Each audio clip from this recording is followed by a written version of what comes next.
We are good to go. Uh, Good morning. Thank you all for joining us today for the 2021 Mayoral Food Forum. This is a town hall on the future of food in New York City. I'm Errol Lewis, the political anchor at Spectrum News New York One. My show is Inside City Hall. I host that show. This is an urgent time to be talking about these issues. Up to 2 million New York City residents are struggling against hunger and food insecurity. Malnutrition is at least partly to blame for the higher infection and death rates from COVID-19 in low-income neighborhoods and communities of color around the city. We've been dealing with this now for almost a year, and it's been a challenge all along the way, both to deal with the immediate emergency and the longer-term institutional changes that are needed to get us out of this crisis and make sure we're ready for the next one.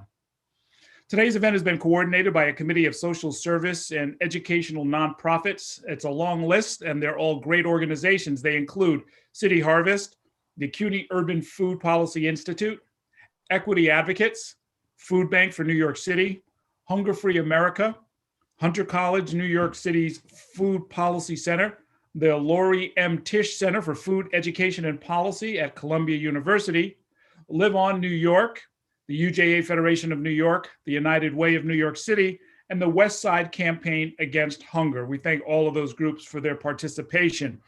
This forum is nonpartisan. The candidates you're going to hear from today were among those who met a fundraising and polling threshold. It equally applied to the large field of mayoral candidates. There are several dozen who were running.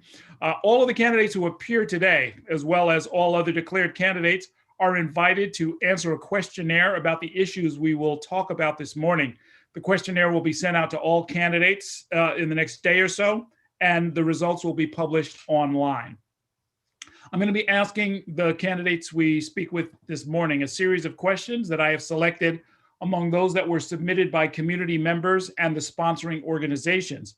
Our goal here is to illuminate voters' understanding of each candidate's vision for how New York City will tackle food-related issues, including hunger, nutrition, jobs, school food, and food production. The next mayor is going to have to deal with all of those issues and many more. The participating candidates have been provided general areas that we're going to talk about, but no specific questions have been provided in advance. This event is going to run until 11:30, and during our time together, each candidate will generally have a minute or two to answer each question. Candidates are going to be urged to not go over time. I'll let you know if you do. I may ask a couple of follow-up questions to make sure the answers are clear. And we're going to allow 30 seconds for a response in those cases. For those of you who are on Zoom, simultaneous translation in Spanish is available. To get that, you select audio and then click Spanish. The event is also being recorded. It will be rebroadcast at a later date by CUNY Television. If you're following on social media and want to weigh in, please use the hashtag NYC Food Forum. The candidates who are joining us this morning are Eric Adams, Sean Donovan, Catherine Garcia, Ray McGuire, Diane Morales, Scott Stringer, Lori Sutton, Joycelyn Taylor, and Maya Wiley. I want to say welcome to all of the candidates. And let's just jump right into it. We agreed there'd be no formal opening statements. We want to get right into it. And I want to start with a community question. This comes from Gus Katechis. He's the chef and manager at St. Christopher Ottilie Family of Services Food Pantry. They're in Jamaica, Queens. And his question is, how do you plan to end hunger in New York City? A big question. Let me give a little shape to that.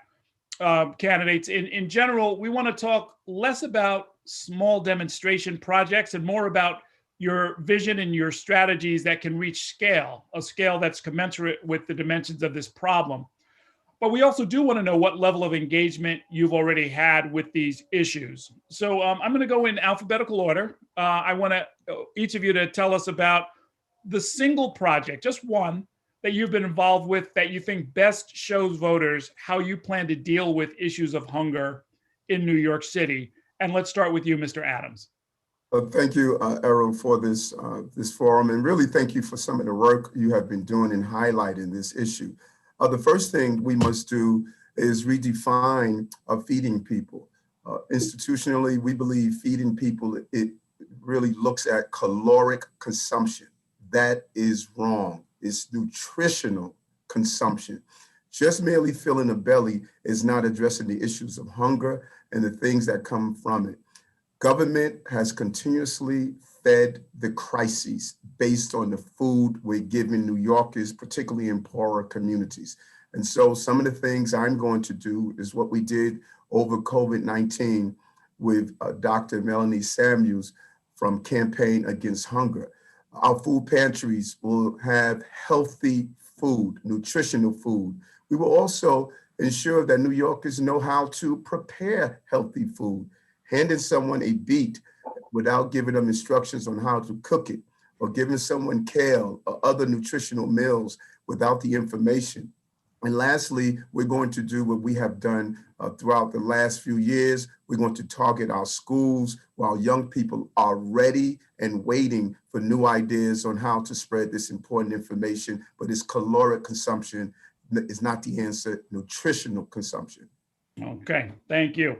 Mr. Donovan, tell us about a food-related project that you think illustrates or best illustrates where you'd be going as mayor.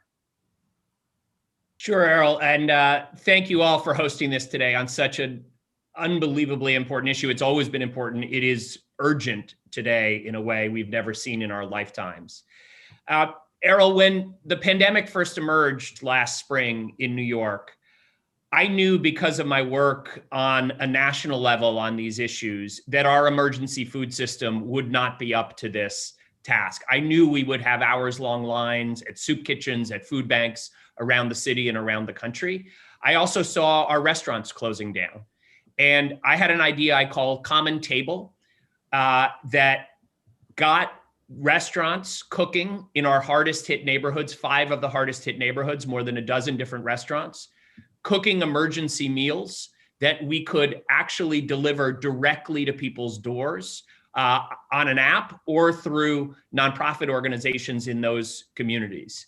And the idea was, let's not put people at risk waiting in line, potentially to get COVID at food banks. Let's get our restaurant workers back to work, get them cooking again.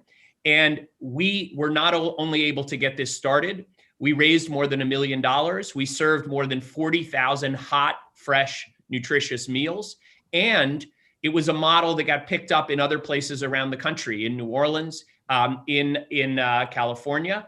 And I knew that we could use FEMA dollars to pay for it so that it could be scaled to a much, much larger extent. And in fact, to change the way our emergency food system works after the crisis ends as well. We need to make sure that we're bringing these kind of innovative solutions to get hot, fresh, nutritious, culturally appropriate meals, and to make sure that we're bringing equity to our food system, where we're investing in local entrepreneurs, in immigrant-owned businesses, in the hardest hit communities, and to have a food system that really targets the specific needs of different cultural and religious, ethnic groups within the city, because that's one of the fundamental problems with our current emergency food system. Okay, thanks very much. Ms. Garcia. Unmute. The world of forms. Thank you for the question. And this is something that I think is terribly important. When we talk about what humans need, it's food, water, and shelter. And food is one of those things that we don't take and do holistic, systematic delivery for. So over the course of COVID, I put together a program that made sure that New Yorkers did not go hungry. And what that looked like at scale was that we had a program that was $300 million and included delivering 1 million meals a day to New Yorkers, included shoring up the emergency pantry system and putting in place a long-term ability for them to order directly, whether or not that's fresh produce or other stable items. But also ensuring that we had our food supply system shored up. If the workers can't come to Hunts Point and are going to get sick, that's a real problem for us. So it was a multi-pronged emergencies, stand it up basically over the course of a weekend, but get it done and ensure that no one went hungry during the height of COVID. And so that was what I delivered and what I was working on through the entire summer. It was about emergency food to food banks, but it was about delivery. And it was also about ensuring our supply chain. Okay, thank you. Mr. McGuire. Yeah, thank you first for having us, Harold. This obviously is one of the more fundamental issues that we will have to address during our mayoralty. What I've done is go directly to the people. In the height of at least the first wave of COVID, I made certain that the essential workers at Harlem Hospital had the food that was necessary for them to continue to provide the services to keep many of our Harlemites and other citizens safe and well fed. I have also supported, again, taking the food directly to the people, many of the efforts by National Action Network to make certain that we fed those who were the least of the. We have a longer term problem, which is a systemic problem of living in the food deserts. And one of the ways to begin to address this is one, to change the zoning so that we can focus on the fresh programs so that we can actually have large food chains into the communities. Also, I would invest in making certain that we paid the gig economy workers so they can deliver food to the elderly and to those people who otherwise can't get food. And also, I would look at what we do with our bodegas, which are often the central gathering place for food in the communities, and make sure that they had appropriate refrigeration so that they could provide fruit and vegetables to the community. Today, the food deserts are such that many of our people don't have access to healthy food. They have access to those institutions that provide food that is pretty low on the nutrition scale. So I'd make sure that we delivered food into the people and make sure that we reduce, if not completely eliminate, the food deserts. Okay. Ms. Morales. Good morning, Errol. Thank you so much. So, my campaign slogan is actually choose the future. And when I think about the future of food, I don't just think about how we meet the needs of the 1.5 million New Yorkers that are currently facing insecurity today. I think about how our systems are actually designed to create scarcity and normalize the notion that quality, accessible, and affordable food is a luxury, and that charity is our only response to addressing food apartheid. I spent most of the past year co-organizing with a mutual aid group on the ground in Bed-Stuy that has served over 10,000 families. That experience taught me just as much about the systems as it did about basic needs. Though I'm really proud that I joined fellow New Yorkers to meet the needs of our neighbors, what I'm not proud of is that we needed to do it then and that we still need to do it now. Food is actually not a siloed issue. Therefore, our solutions to address the situation cannot be either. The lens for the future has to be one of equity and resiliency, one that focuses on cross-agency approaches, and one that best leverages the city budget to improve the livelihood of all New Yorkers. I believe that we need to focus on and prioritize food sovereignty, that communities have the right to produce, process, distribute, access, and eat good food regardless of race, class, gender, citizenship, religion, or community. And that's what I commit to as the mayor of New York City. Thanks. Okay. Thank you. Mr. Stringer, tell us about a particular food related project that you think illustrates what you would do as mayor. Thank you, Earl, and thank you, community. Look, for me, this fight started back in 2008 when I was Manhattan Borough President. I can't believe it, 17 years ago. I put out two trailblazing reports with many people on the Zoom today. The first was in 2008 called The Politics of Food. And then in 2010, Food NYC, long before this was an issue that people were dealing with. I then went to El Barrio, East Harlem, and started a community program called Go Green East Harlem, because I realized through our research and talking to community members that a top-down approach was not going to create a healthy eating situation in El Barrio or around the city. So with consultation and with working with stakeholders Go Green East Harlem built an East Harlem Asthma Center because the kids were not getting into the hospitals, and that was food related as well. We planted hundreds of trees in the community. We encouraged growth and survival of farmer markets. We started to see for the first time in East Harlem a farmer's market, veggie vans that at those days delivered $10 bags of fresh produce to our underserved communities. And the way we linked my programs as borough president with the East Harlem community, believe it or not, we published a best-selling cookbook, the best-selling cookbook in America called the East Harlem Cookbook. It was recipes from people in the community, in their own culture, the recipes that would be healthy. Now, it wasn't the best-selling cookbook, I admit it, but it was a statement, a proud statement that the community could be on the front lines of this. We expanded this program to the Lower East Side in Washington Heights.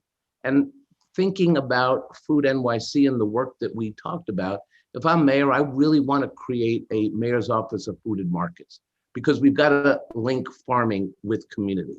And we have to push for more farm to table policies that bring the purchasing power of this city regionally, upstate and downstate, and create those relationships. Farmers markets should be everywhere.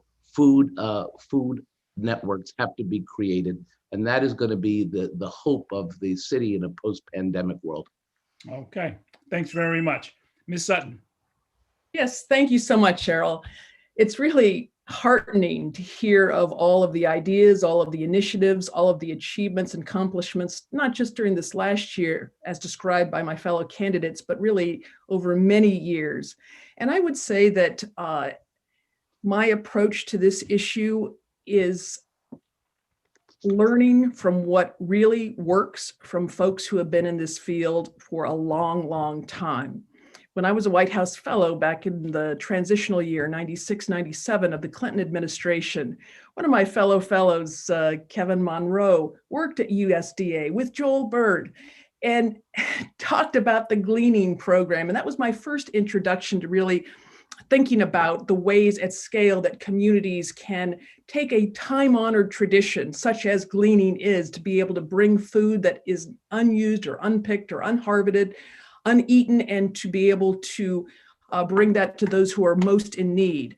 I would say at this point, the next mayor, the three things that the next mayor can do to really bring this issue to scale and to provide solutions that work is to, one, make it easy to enroll for SNAP, for WIC, for school lunches. Bring the school breakfast program to scale. New York is lagging in this area. If anyone qualifies for the earned income tax credit, they ought to be able to, on their tax returns, be able to enroll for these food benefits. I think also we have to clearly close the digital divide, because so much of what is accessible is accessed through the internet, and we've talked a lot about that. But finally, I just want to close with a quote from Mayor LaGuardia, who talked about how only a well-fed, well-schooled, well-housed people can fully reap the benefits of liberty. That's our golden standard, and we've got a lot of work to do. Thank you. Thank you. Ms. Taylor. Good morning, Errol, and thank you for having me this morning.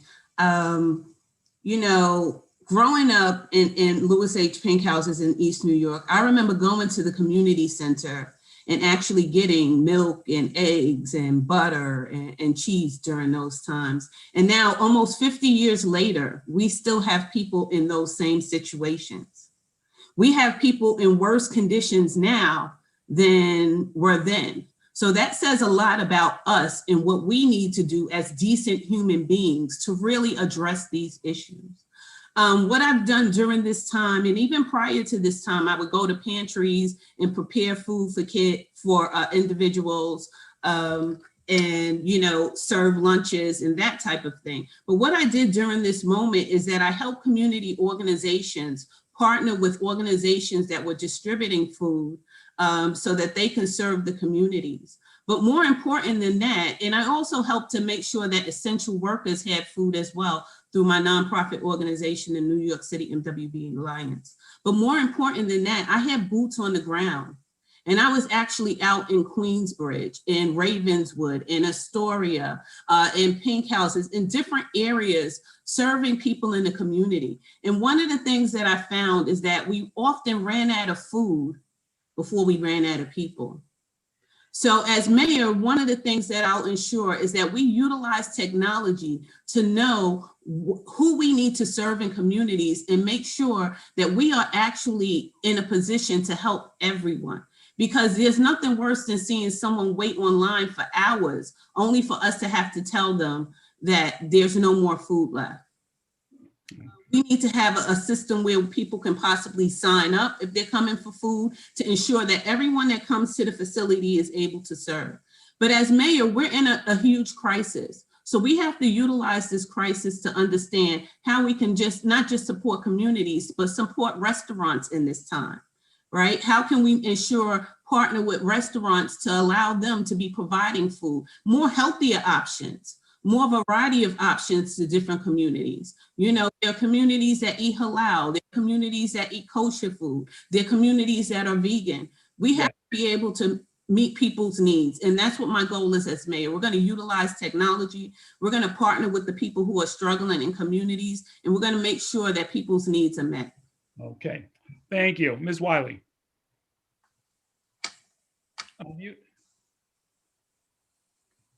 Sorry, and I want to just apologize up front. It's a pleasure to be here, and I do have to leave at 11 o'clock. And I was in the audience trying to get into the panel side, so it's good to be here and actually see you all. Let me just start by saying, you know, we already know that we saw a 250% increase in food pantry use because of COVID, and we saw it, and we know why. Because so many people were put out of work. And as someone who had the great privilege of being at one of then Borough President Stringer's amazing summits on good food, and food justice is something I've worked on as a racial justice advocate, that when COVID hit, I just put my feet in the street and went straight to the food pantries. And one example that I just want to share, it was in Brownsville, and I was helping to unload, and what was coming in the food pantry, because we were taking the food in to prepare it in order for it to be given out on the day that they actually give out the food packages. But we were just getting reams of onions, 25-pound bags of onions, no protein, onions, onions, onions. And I was like, people can't just eat onions. So one of the things we have to do is ensure that we have a delivery system that is providing protein and all the healthy foods we need to food pantries, expanding the number of food pantries by looking at communities as places that have opportunity to participate in distributing food. That means community-based partnerships, faith-based partnerships, and yes, emergency procurement with restaurants, because I think that we saw restaurants stepping up and just giving food out even when they were shuttered and not making money. And so many of our little mom and pop restaurants were actually part of community solutions. So looking at all of those opportunities is one we can expand in the city. But the story I wanted to share goes to the root cause of the problem, because as we were taking a lunch break, when I was at Hope Community Center, one of the women who, by the way, older, at risk of COVID, and the women who were showing up every week before COVID to help people eat, we were talking about what we had eaten for breakfast. And one of them says, well, I had an egg. And I started joking and saying, well, I'm a pig. I can't just eat one egg. I got to eat at least 2 or 3. And she said, yeah, but I'm retired and I can only afford 1 egg. This was the woman showing up every week to help at the food pantry, who herself was food insecure. And she was a government retiree. She had retired from city government. So part of what we have to recognize is it's jobs with justice, jobs with a future is a huge part of why we have folks who are insecure in terms of food. And that's why I have a New Deal New York plan, 100,000 jobs, and solving community problems. Okay, you all have touched on many of the issues we're going to get into as we go forward.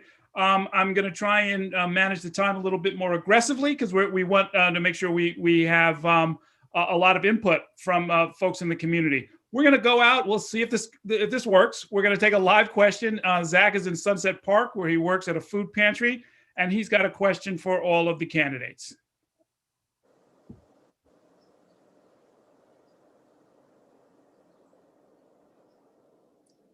Hey everyone, how's it going? Hey, Zach. I live in Sunset Park, but I'm actually in south side of Williamsburg, Brooklyn, Los Sudes. I work with Southside United HDFC. We have a pantry. We also do a lot of urban agriculture and a lot of local food access things. So I'm wondering about some of the things that we do, bringing together different things that are related to food in one building, how that sort of fits into the solutions for the city level, public policy initiatives around food sovereignty and security and justice. So my question is, what will you do to increase the administrative power of the Mayor's Office of Food Policy, specifically with regards to A, enhancing mechanisms for community engagement and direct democracy, like food policy councils, things like that, and B, unifying the city's public policies related to food that are currently split among many, many different agencies, but also many, many massive private not-for-profit groups that sort of play the government's role. Thank you for your time. I appreciate you focusing on this issue. Cool. Thanks very much for that question, Zach. I wanted to ask Mr. McGuire to answer first. I know he's got some time constraints, as do many of the candidates. I want to make sure we don't lose him before he gets to weigh in on that question about the Mayor's Office of Food Policy. You know, it is critical to how we serve the underserved here. The Office of Food Policy is quite candidly understaffed. I would create a robust, what I'll call multi-year food policy to coordinate across the food system in New York City. I would make sure that I funded a food hub incubator that would connect the grocers, the producers, the food projects, the local businesses, and some of the existing infrastructure to make certain that we get the transportation and the storage, and also make sure that we can access kitchen space. Under my administration, the Office of Food Policy would come up with a public scorecard on food metrics and data and reporting. And I would make certain that I expanded the community engagement across the food system. And I would also make certain that I would establish an advisory board where all the stakeholders would be involved: the nutrition, the workforce, animal welfare, environmental sustainability, all come together, and they could give input on our purchasing priorities, and also make sure that we provide metrics and recommendations for the New York City Food Metrics Report, which I would make certain was visible and that we held people accountable. So I would again underscore Office of Food Policy, give that some authority, and make sure that we had the metrics in place to measure whether or not we were holding ourselves accountable to the standards that were appropriate, and get the community involvement. Okay, thank you, Mr. McGuire. Let me go next to the two sitting officials who are participating with us this morning. We'll go with you first, Mr. Stringer, and then Mr. Adams. Well, let me also mention, Errol, Maya did not just attend the food conference. I invited her as a speaker, and that was a great day for all of us. So thank you, Maya.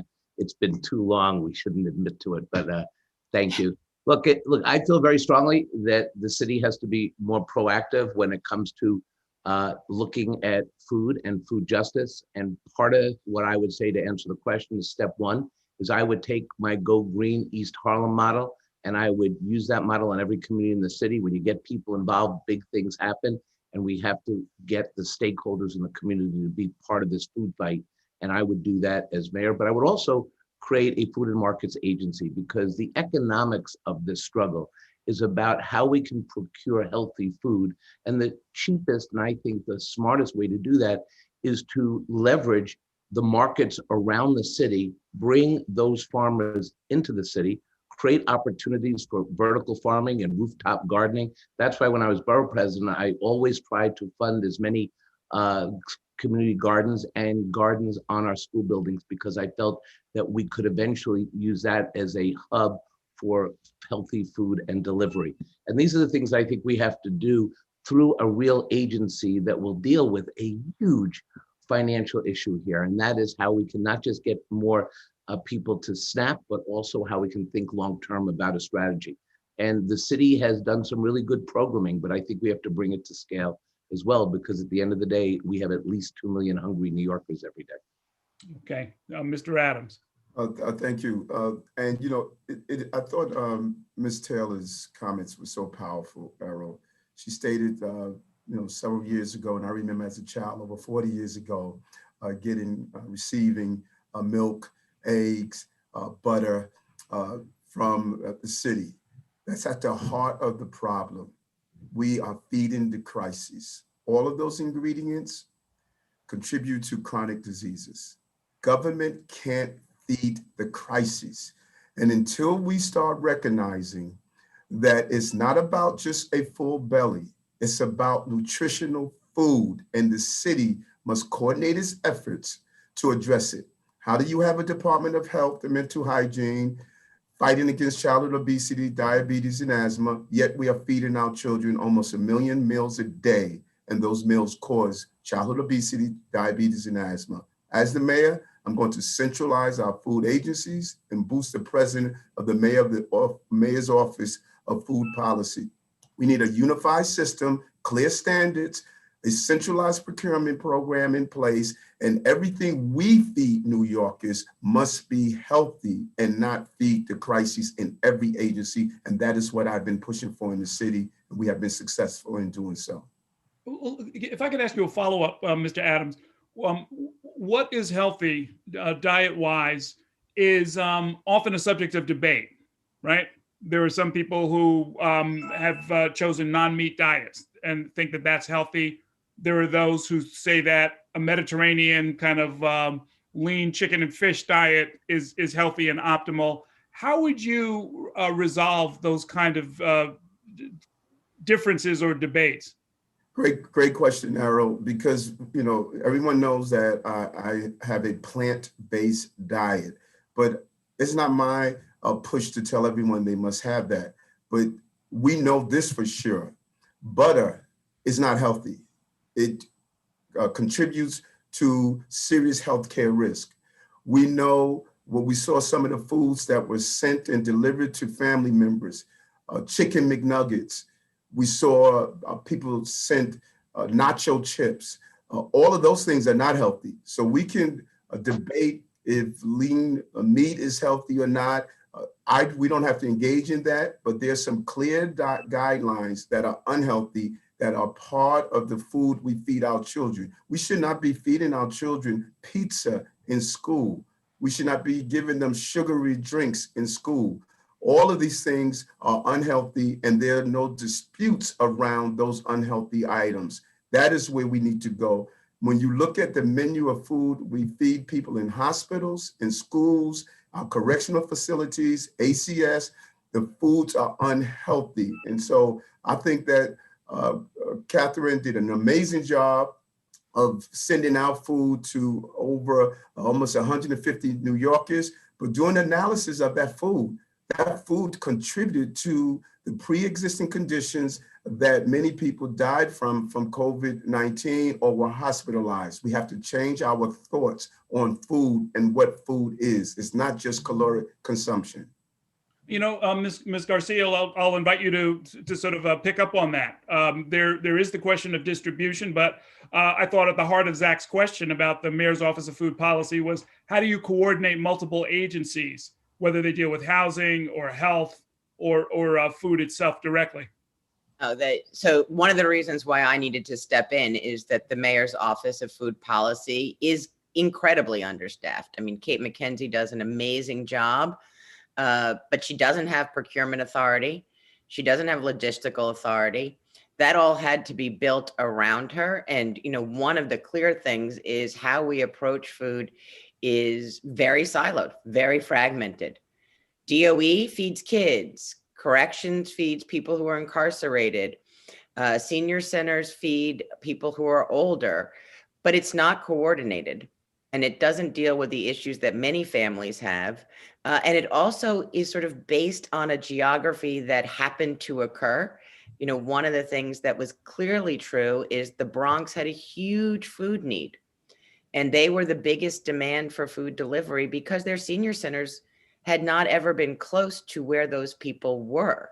And so they had been left out of what our normal food distribution system would be. As mayor, we will coordinate this so much more tightly. There's so many opportunities to make connections, but also really empower folks on the ground.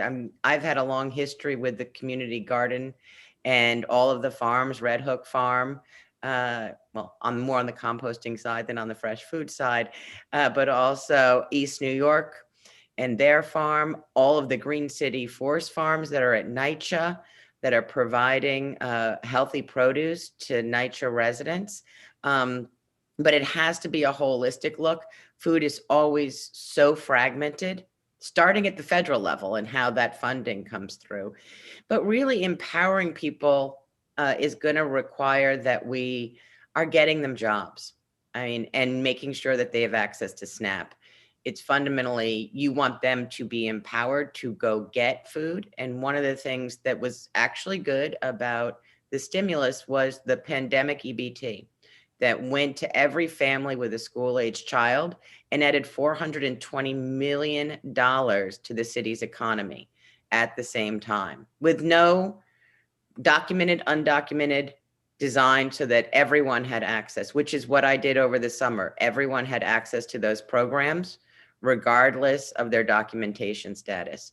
But it does require that we look at it holistically. I got to do that when I spent time over the summer ensuring no one went hungry. And I have real understanding of all of the breakdowns and silos that occur and ensuring that those get coordinated.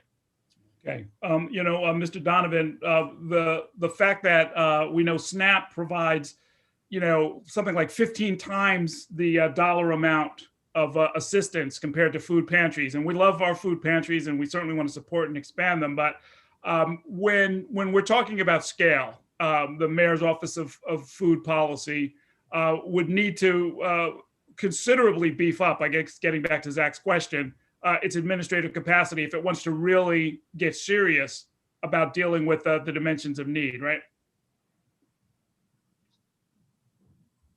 Where'd he go? Oh, you're muted. Unmute, please.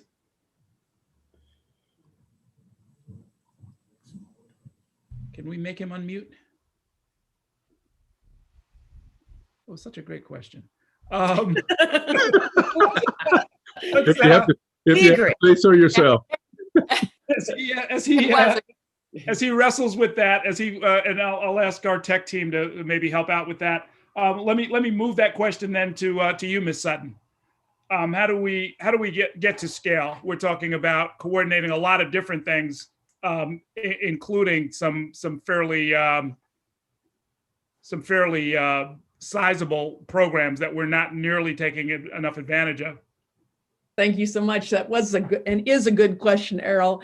I think that it's important to understand that this has to be an all of city, all of state, all of country approach. And I mentioned in my first answer that I think that making it easier for folks to gain access to eligibility to SNAP is a first step. And that can be done, as I mentioned, with the tax returns. That's one way. I think there's always going to be a role for our pantries, our kitchens, our food banks, and it's a supporting role. But I think back to Zach's question, we haven't done enough to engage with both the community groups like his, as well as with the private sector restaurant owners. I was talking to a restaurant owner on Columbus he and his daughter started up a program, Feed the Front Lines, and they tried to get involved in the city's work, and it just wasn't set up for the private sector to be able to participate in that effort gainfully, understanding that this is something that we wouldn't have thought of a year ago, but times are different. With crisis comes opportunity. I also think that we can look at our pantries and our food kitchens as early warning systems. I was talking to a business owner in Queens who talked about, had just gone to church and had heard from one of the local pantry managers that he was seeing orphans come to the pantry, into the kitchen for the first time, orphans of COVID. This is a systems holistic approach, as has been said. It's a system of systems approach. That which can't be gleaned, that can't be distributed to the hungry, it can be composted. We know that food is one of the biggest sources of problems for solid waste in our environment. So I would say that in answer to Zach's question, I now view food insecurity as an issue affecting not just our public health, but our public safety. And I think that as we have ample evidence to see that the need has grown by over twice over this, doubled, over 2 million New Yorkers now experiencing food insecurity, we have to work together in a way that can leverage the expertise of each sector, each component of our city, and make it really work. Okay. Ms. Morales, how would you tackle this? Thanks, Earl. So the first thing I would say is consistent with what I say all the time.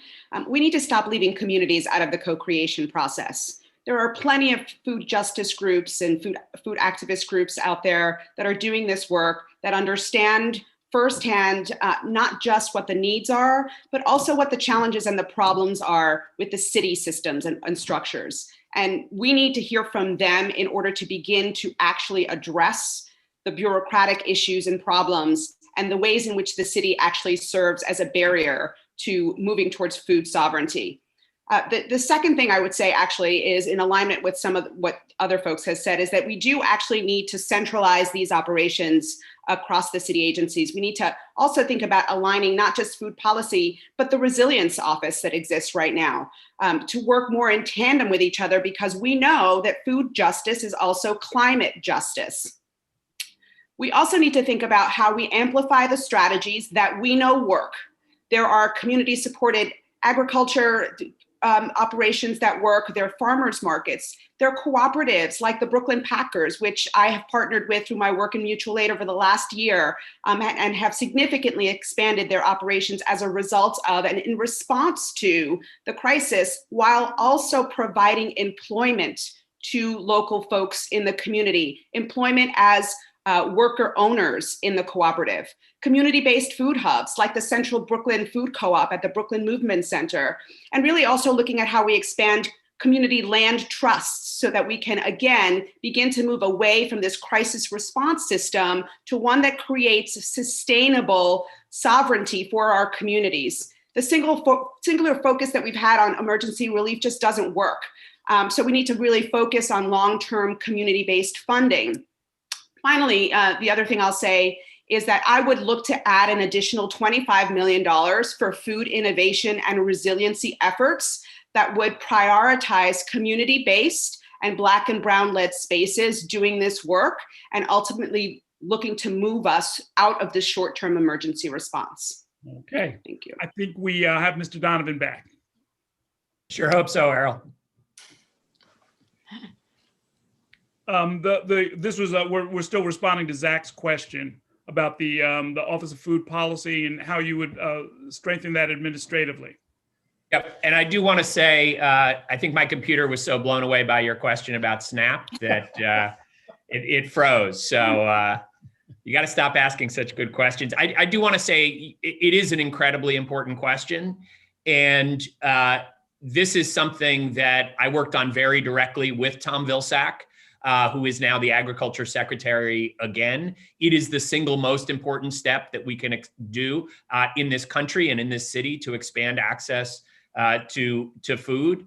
And there are two specific things I think we need to do that are dramatic. One is we did a lot of work to expand access to SNAP. We grew the number of families under the Obama administration while I was budget director dramatically. But we have to go to the heart of this issue now. It's something we started work on, but work that was reversed by President Trump. In Joe Biden's executive orders, when he started, he announced that he would take a look at what we call the thrifty food basket. Believe it or not, yes, that is the thing that drives how much a person can actually buy with SNAP. And it's gotten a lot more thrifty over the years and a lot less food. And that is something that needs to be fundamentally remade. I would partner with the Biden administration to do that and ensure that we are meeting New Yorkers' needs. I would significantly expand the restaurant meals program under SNAP and work in partnership both with the federal government and the state. My Common Table program showed that restaurants can be an incredibly important part of the overall ecosystem of feeding folks in healthy, fresh, hot meals that are culturally appropriate. And we need to make sure that we're partnering with communities in the way that Zach has described. And so would love to just say 3 quick things about Zach's question because it's so important. First, we need much more power, not just people, but power in the Office of Food Policy. I would designate a deputy mayor who would have responsibility to oversee a food security plan for the city that would be comprehensive.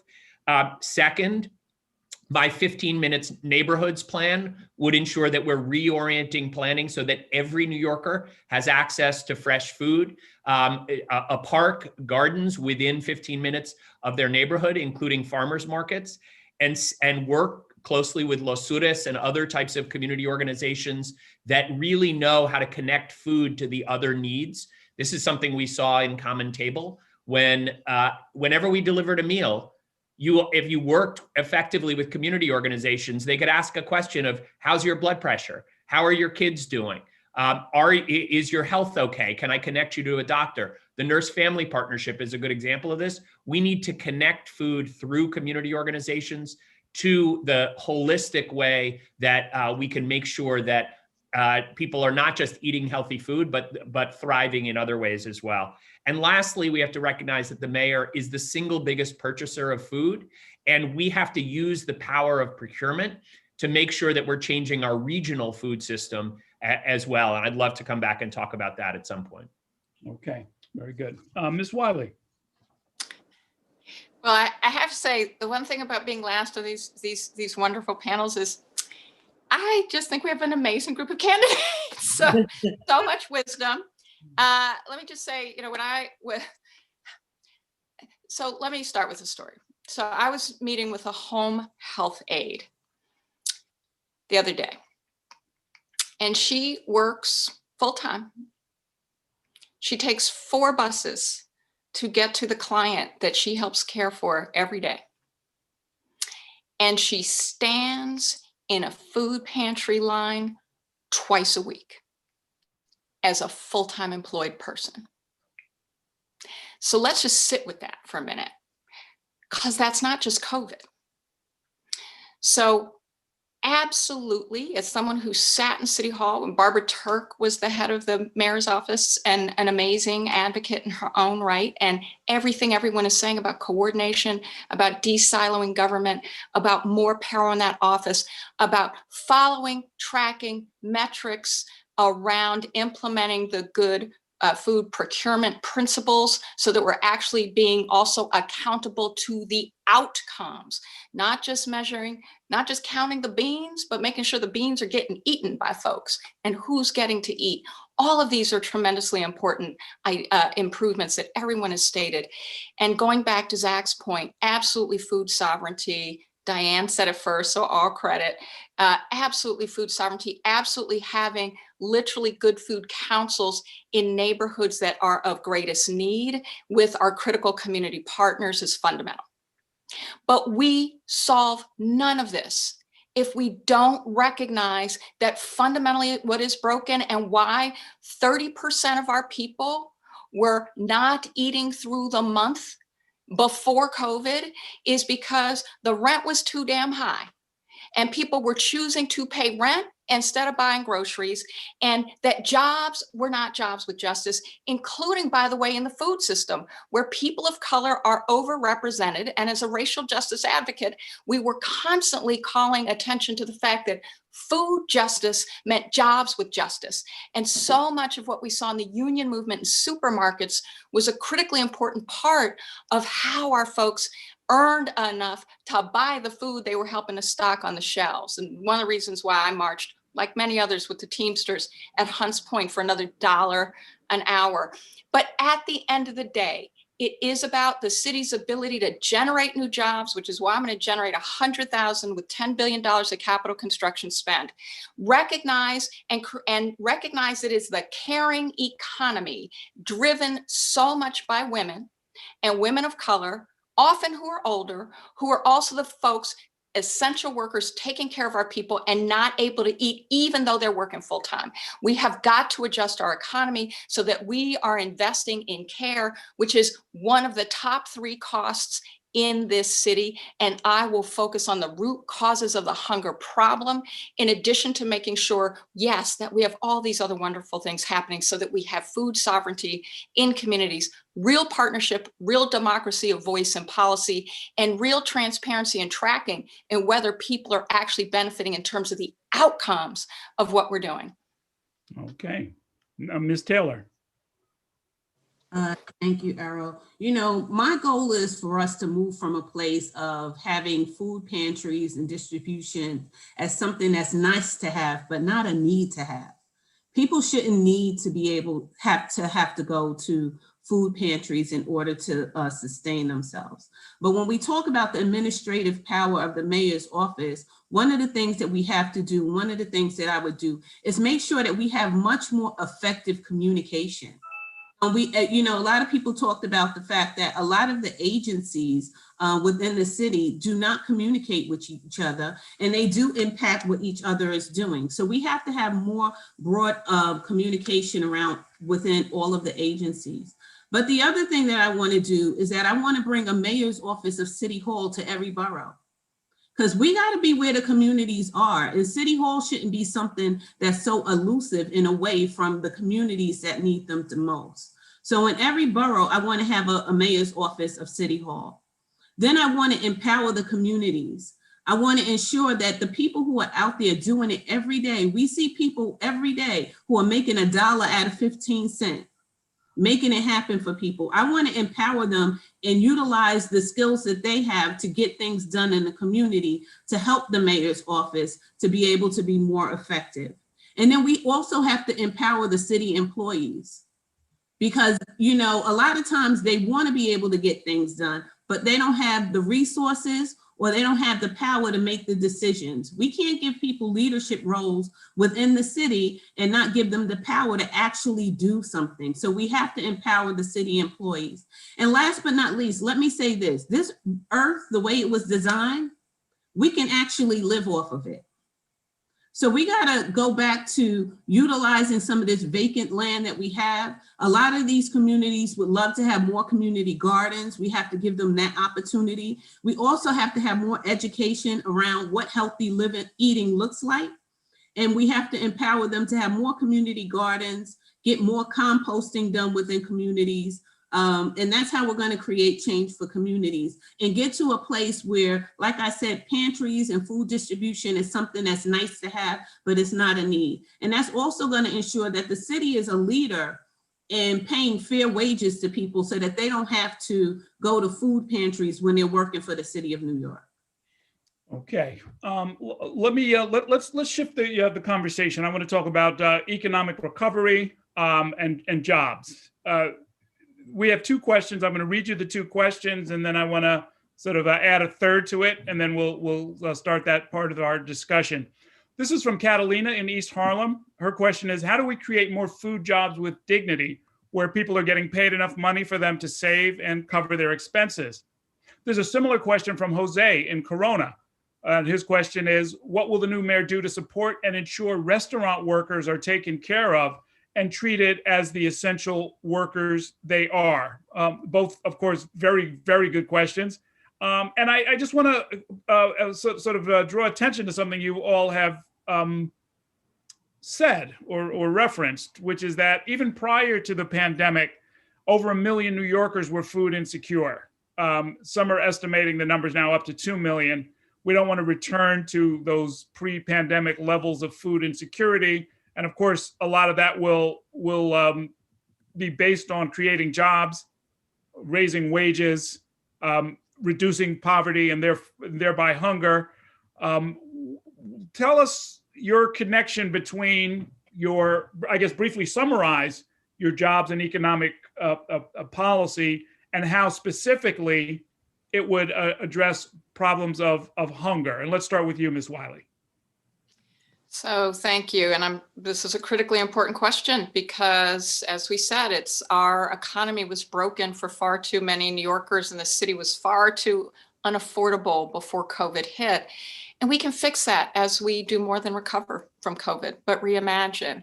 And so the city has to utilize where and how it generates revenue and resources, which is why I say capital construction budget, $10 billion spend, focusing on communities of need that both have local targets for hiring, ensure that we're also partnering and developing the pre-apprenticeship and apprenticeship programs that are the pathways to really good jobs with justice, higher pay, more labor protections, safety on the job, as well as benefits.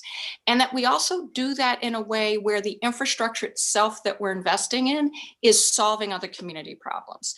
And that does include things like affordable housing. It does include things like childcare centers and ways in which we can pair those with how we're also making our budget a moral document. And that means investing in, for example, making sure our workforce development programs, as well as our procurement, are lining up with our principles and our values and ensuring that we're keeping money in communities and that's helping to build the economy and the base of those communities. In the context of food systems, this is something that is critically important. We already heard some of the ideas from other candidates that I really want to lift up and applaud, including how we think about financing in terms of bringing more food options to communities, but also back to Zach's question, which is the way in which the city spends its resources can also enable and grow food sovereignty locally in communities and create the kind of interesting partnerships that do things like, yes, more cooperative models, but also, more ways of doing urban agriculture. Because one of the things that we were working on when I was at the Center for Social Inclusion were the ideas that others had around how you can do hydroponic urban agriculture, because we don't want to pit affordable housing against vacant space, because vacancy and vacant space is at a premium in the city, and we have to solve housing affordability. But there are also lots of different ways to support urban gardening in communities. And so partnering with communities to figure out those opportunities is something that I would do. Okay. So now, Mr. Stringer, give us your jobs and economics program and connect it to hunger and to the situation facing food workers, including restaurant workers. Well, look, Errol, yesterday I was very proud to pick up a very critical endorsement, the United Food and Commercial Workers Union Local 1500. These are 18,000 grocery store workers. I'd call them frontline heroes because they did the work making sure our families were fed. They went out with, sometimes they didn't have protective equipment. They risked their lives to feed others. So first and foremost, let's remember the union workers need to have wages that allow them to take care of their families, and I'm proud of this endorsement. But to the specific challenge right now, let's talk about restaurants. Restaurant and bars used to employ 325,000 people. Today, we have less than 160,000 of those jobs back. So we have a responsibility not just to bring back those jobs, but to make sure they're good jobs. And that's why, as mayor, I'm going to continue to support legislation that increases wages and benefits and protections for food service workers. And there are laws on the books that need to be enforced, including the Fair Workweek Act and the Earned Safe and Sick Time Act.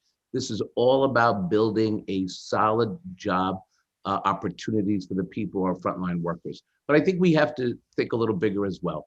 I do think we have to support partnership between the local organizations and the academic programs at CUNY, because the question is, how do we upscale the wages and how do we give people a career in this field that's not something that's an afterthought? And we do have a lot of credit bearing courses.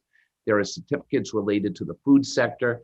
And I believe that, and I've worked on this as controller, there are institutional food programs that have fairer procurement policies that allow more MWBs and small businesses to participate, but we're not utilizing this. And that's why I have appointed a chief diversity officer in the controller's office. That person would be sitting next to me at City Hall because we need to build out our diversity and think strategically about MWBs. Lastly, I want to support the creation of more food business incubators. This would allow us to foster entrepreneurship. This would allow us to provide affordable commercial kitchen space, professional equipment, business guidance.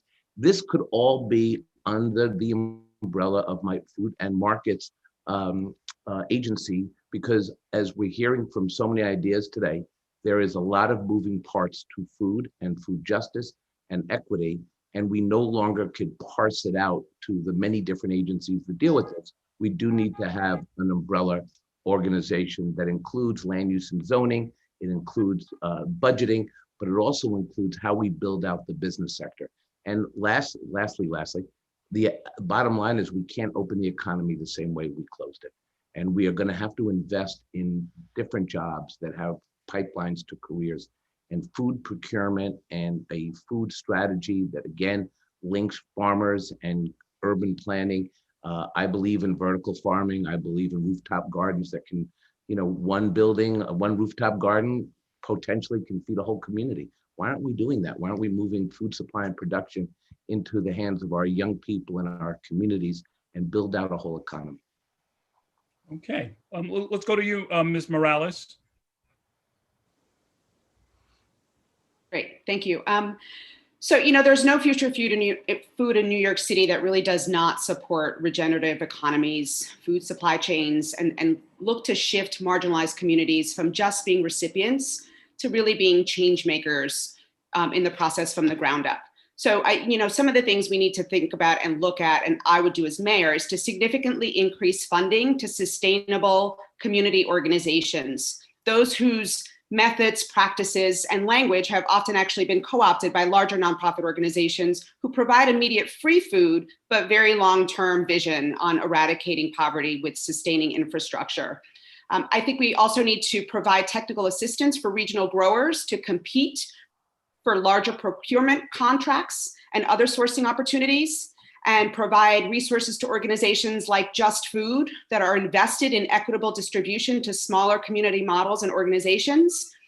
I think we need a New York City version of the Green New Deal that includes a workforce pipeline into urban gardening, sustainability, and renewable energy, and that aligns opportunities for MWBEs that include increasing opportunities to Black and Brown entrepreneurs who are seeking to enter the urban agriculture field. And finally, I think we also need to create ownership models for NYCHA residents, which not only will enable them to drive how vacant lots in their areas are designated, but also enable more solidarity economies, including cooperatives and quality green spaces to thrive. Okay, so Ms. Sutton, tell us your overall jobs and economics program for the city, and connect it back to these questions of hunger and poverty. Critically important question. Thank you, Errol. I think the next mayor is going to have to recognize that, governments will have less money to spend, and the path to prosperity, to our future city, to a New York City that works for all of us, lifts all of us up, is paved with public, private, philanthropic, social sector partnerships. I think it's critically important. The foundation of our recovery has to do with restoring public safety in all of its dimensions, which is why I'm proposing to stand up a public safety coordination council that, yes, would incorporate food insecurity as one of its key and foundational issues affecting our city and certainly influencing our recovery. I think that it's important for the next mayor to invest in public health, to ensure that we never find ourselves in this situation again. I'm a physician, I'm a combat veteran, I'm a psychiatrist, I'm a public health person who's been in these issues for years and years. I've seen in my 30 years in the military what food security, what safe streets, what safe housing can do that would enable young Black men to have an equal chance of reaching the age of 30 as their white male counterparts. And I also think that opening up the city for business, after our restaurant owners worked so hard and demonstrated that it was a less than 2% infection rate as opposed to 74% in poorly ventilated homes and other structures, we've got to open up the elements of New York City that make us New York City, lest we all perish. And that's our ma and pa private sector, restaurants, it's our Broadway and cultural institutions. It's all that makes us who we are. And right now we're in danger of both losing the wealthy New Yorkers who have the means to be out of the city, and we can talk about that, but let's make sure that we understand that trust is in the balance here. And it's one thing to talk about all of these ideas, but if we in the same breath then disdain and disparage and disrespect the top 1% of New Yorkers who bring in nearly 40% of our tax base, or if we reject and shun real estate, as one example as a number of my fellow candidates have during this campaign, we are absolutely shutting down those pathways to partnership and prosperity, and that will do none of us any good. So I do not see the role of the mayor as creating jobs. I see the role of the mayor as being visible, as being a champion for all New Yorkers, as loving our city, as going out and engaging with Zach and with all of those who care about our city and don't feel like they have a voice. It's for setting the conditions for prosperity. So we got to get the zoning rate. We got to get the tax incentives aligned. Those are the deadly, dull, unexciting things, but they're the critical things that the mayor must lead to set the conditions for prosperity. Okay. Ms. Garcia, what is your vision for jobs and prosperity, especially in the food sector, and how would that connect with anti-poverty and anti-hunger efforts? Absolutely. And fundamentally, food insecurity is about income. And it is about the fact that we do not intentionally ensure that our young people have pathways to careers and are prepared for the careers of the 21st century, which is why I have proposed both internships for all kids or young adults at CUNY, as well as pathways into the trades out of our trades high schools, our automotive high school, to make sure people can live a middle-class life and take care of their families and have food independent choices. When you are earning an income and you can go and choose the food that you want to eat, that is the freedom everyone needs to have. But when we look at the food industry, which not only is usually particularly poorly paid, often can be dangerous, also usually primarily women in a lot of these areas. And if you go back and look at the Me Too movement, women really were abused and took the brunt of some of that in the restaurant industry. But we know that we can make that fairer. We can ensure that third-party apps are not taking the little money that people have. You know, we can ensure that there's changes made in the laws about front of the house and back of the house, and that gets shared more equitably moving forward. We also know that fundamentally, in order for people to hold jobs and do well, is families and particularly women need early childcare. It's been incredibly difficult for people, even who are going to have school-age children, to manage their ability to get their kids on Zoom and hold down a job. And most people in the food industry have to physically go to the job. It's not an industry you can work from home at. But there are also some interesting things we can do as we support people as they're moving into careers with more economic opportunity, which is one of the core pieces that I think we need to do, is we can use our SNAP benefits differently. We can make it so that they can order from a Fresh Direct or an Amazon or a Stop and Shop Peapod. We need to expand all those options for folks as we build out infrastructure in neighborhoods. Like if they had that now, they could get delivery of fresh vegetables now, and advocate for a 15% increase in SNAP. Allow people to get cooked food at a grocery store. There are a lot of little things that could make a big difference, but fundamentally, we need to ensure that there are jobs in the city of New York and we are preparing our young people for those jobs. And I will agree with Lori. What sets New York City apart is arts, culture, and the restaurant scene. 8.4 million food snobs live in the city of New York. And they take our restaurant industry very seriously. We need to really support them and give them grants to get back on their feet. Just a fun fact, prior to COVID, 40% of the food we ate was in a restaurant or deli or somewhere else prepared. It wasn't from a grocery store.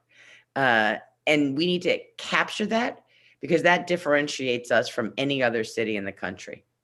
Okay. Ms. Taylor. And then we're going to have Ms. Taylor, Mr. Adams, and then we're going to go to a live question. We have somebody standing by in my neighborhood here in Crown Heights. So Ms. Taylor.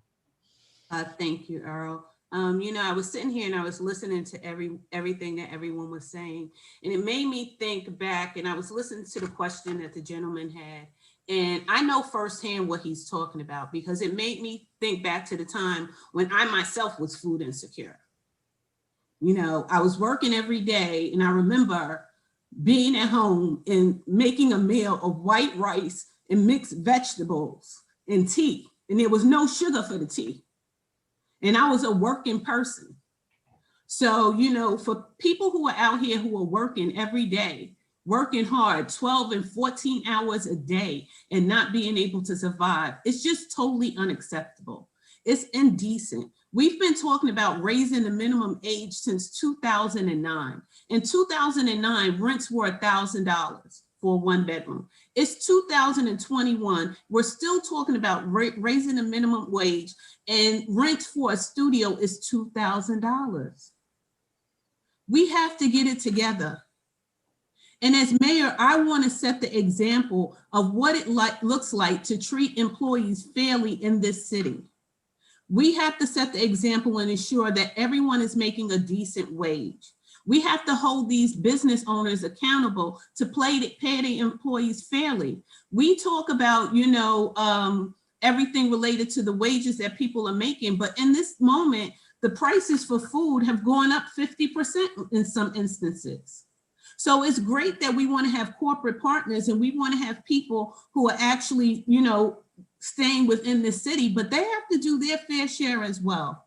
And it's time for us to start having conversations and holding people accountable to say that, and the only way to change this is to say, you can't make $1 trillion while somebody over here doesn't have food to eat at night. Okay, Mr. Adams, your economic program. Yeah, thank you, Errol. And it's so important on both levels. Number one, we have to create the jobs so we can ensure that we will have the employees we're looking for. Number one, New York City must become a place where we attract the life sciences. There's no reason we are not a place where we can bring in cybersecurity, technology, other life science that's here. We need the jobs here. Then we need to help the hemorrhaging of our small businesses. As we know, 51% of our employees are coming from small businesses, and we can assist by one of the plans we have in our 100 Step Forward document is to allow backroom work to be carried out by the Chamber of Commerce. This would allow our small businesses to be freed up. And then what I hear all the time from our small businesses, it is too expensive and difficult to do business in the city of New York. We need to remove the bureaucracy, we need to remove the red tape, and we need to align our agencies where our small businesses and other businesses can walk in and use a centralized system of all the documents that they need to file. Second, we need to connect the jobs to the individuals. Pre-COVID, we had over 200,000 jobs that we could not fill. So we don't only have an employment problem, we have a skills problem. And as we propose in my 100 Step Forward, I would like to see a real heat map that would connect the skills that industry is currently in need of with those who need those skills to continue to employ.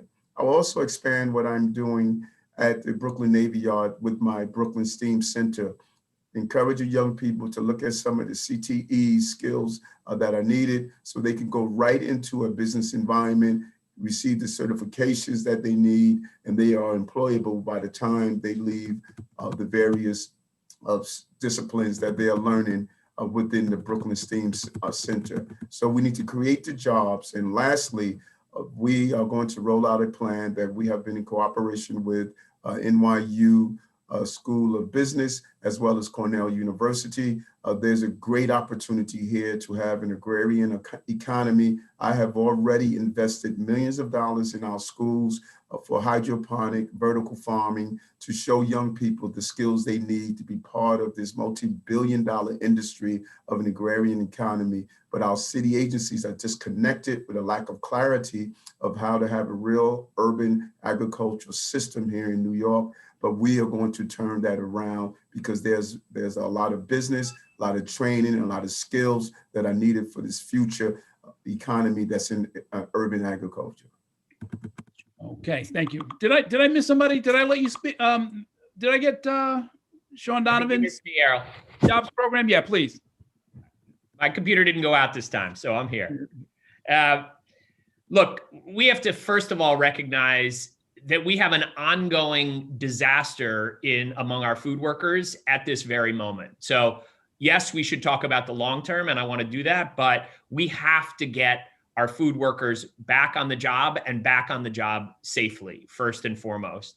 That means ensuring, I think it's outrageous that these essential workers who have been throughout this entire pandemic putting their lives on the line were not prioritized for vaccines in every case. We're not getting hazard pay. That's something that I've been advocating with the Biden administration and Congress that should be included in the American Rescue Plan. We need to make sure that we're bringing workers back safely and bringing them back right now. That's part of what my Common Table program could do if we had a mayor who really expanded it and brought hundreds of millions, if not billions, of FEMA dollars to get our restaurants cooking again, providing hot, fresh, healthy meals, culturally appropriate, at restaurants like Collective Fare in Brownsville, or Bistro in the South Bronx, or Estrella Latina in Corona. Those are the folks that have been hurt the hardest. We need to be focusing right now on bringing them back safely in their work. Second, longer term, we have to be focused on not only raising wages. I think the fight for 15, getting fast food workers the wages they deserve, is incredibly important. But we also have to recognize that in a lot of cases, this is about access to benefits, access to schedules that allow you to raise kids and build a life with your family as well. I'm a big believer that we need to be providing a true public option in New York City that includes undocumented folks. Let's recognize so many of our food workers aren't eligible for unemployment at this point, aren't getting the benefits they need. A true public option that's open to undocumented folks would be an incredibly important step forward under my mayoralty. And then we need to make sure that we're providing more equity in our food businesses. Right now, we all know that front of house, back of house is deeply unequal. I support the movement to stop tipping and make sure that we're distributing the income more equitably in restaurants and other food businesses. But we also have to solve the longer term problem as well. I've proposed the biggest internship and apprenticeship program in the history of the city, called the New York City Job Corps. I've committed that as mayor, every single New York public school student would have at least one paid internship. And given the critical importance of food and food workers to this city, that would be a central part of making sure that everyone can be a chef, everyone can be front of house, everybody can own a business, a food-related business, and build a food-related business in this city, so that we achieve much greater equity in our food industry here in New York. Okay, thank you. All right, let's go to Crown Heights. Ripka is standing by. We're going to dive now into sort of institutional questions, the guts of government when it comes to how we manage what goes on in government with regard to food policy and food-related policy. So let's go to Ripka. Good morning, everyone. Good morning. Thank you all for taking the time to discuss these very important issues here this morning. My name is Ripka Getachew, and I work with community food advocates here in the city where we advance high-impact food policies. I'm sharing this question on behalf of the New York City Good Food Purchasing Program Coalition, which is made up of over 40 amazing food system experts and advocates. So for context, approximately 230 million meals are served annually here in New York City by our agencies, by our food serving New York City agencies.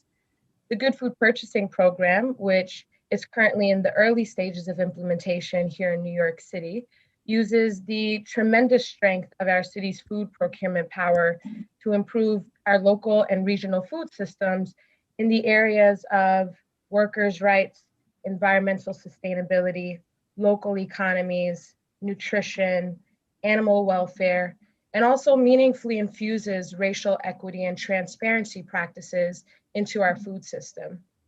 Essentially, this program aims to, on one hand, hold large vendors accountable to better practices, while also ensuring that small and historically marginalized vendors, such as Black, Indigenous, and POC farmers and food producers, for example, have more opportunities to contract with our public agencies. So we want to understand your commitment to maximizing the impact of the Good Food Purchasing Program in your administration. In that, can you speak to the resources that you would harness to make this happen? Okay.